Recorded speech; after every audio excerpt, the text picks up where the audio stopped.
एक गाने की रिकॉर्डिंग चल रही थी। मदन मोहन साहब म्यूजिक डायरेक्टर थे, बहुत पर्टिकुलर, डिसिप्लिन और माइस्ट्रो, उस्ताद, जीनियस मदन मोहन। एक म्यूजिशियन जो था वो थोड़ा सा हल्का उतरा हुआ तार बजा रहा था, तेतरा तार था।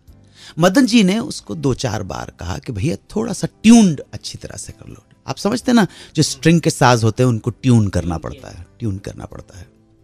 ये ट्यूनिंग की बात पे मुझे याद आया हरिप्रसाद चौरसिया जी का कि सारे साज ट्यून करने पड़ते, मिलाने पड़ते हैं, लेकिन बांसुरी एक ऐसा साज है जिसे ट्यून नहीं करना पड़ता। तो हरि जी से किसी ने पूछा कि फिर क्या करते हैं आप? कहने लगे बांसुरी को ट्यून नहीं किया जाता, बांसुरी बजाने वाले को अपने आप को ट्यून करना पड़ता है। सही बात है, सही बात है। सो ट्यून कर लीजिए। बार बार मदन जी कह रहे थे रिकॉर्डिंग में ट्यून कर लीजिए। लता जी गाने की रिहर्सल के लिए तैयार थी, डब करने के लिए मतलब रिकॉर्डिंग करने के लिए तैयार थी। 3-4 बार कहने के बावजूद जब उस म्यूजिशियन ने सुना नहीं तो मदन जी को इतना गुस्सा आया कि उन्होंने जो स्टूडियो का जो पैनल था कांच का, उसके ऊपर जोर से हाथ मारा और चिल्ला पड़े उस म्यूजिशियन के ऊपर, अपनी रोजी रोटी के साथ बेईमानी करते हो।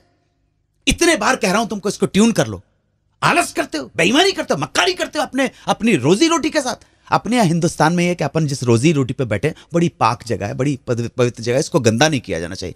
ये इस बात के ऊपर मदन जी इतने भड़क पड़े कि स्टूडियो का जो कांच का पैनल के ऊपर हाथ मार के कांच का पैनल टूट गया, कांच उनके हाथ में चुभ गया, दायां हाथ से लहू लुहान खून बहने लगा।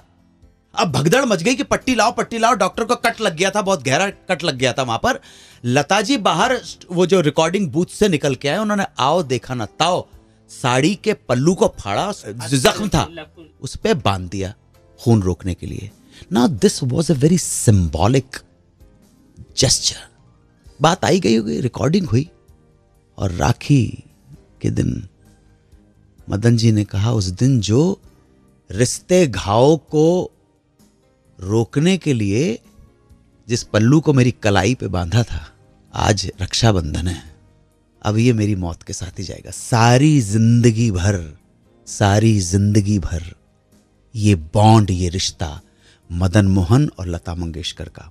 और एक बात आपको बता दूं, लता मंगेशकर ने क्या क्या गाने गाए हैं। लता मंगेशकर जैसी जो एक सदियों पड़ी, कई सदियों के अंदर परमात्मा ऐसा मुस्कुराता है किसी के ऊपर, आप ध्यान रखिएगा।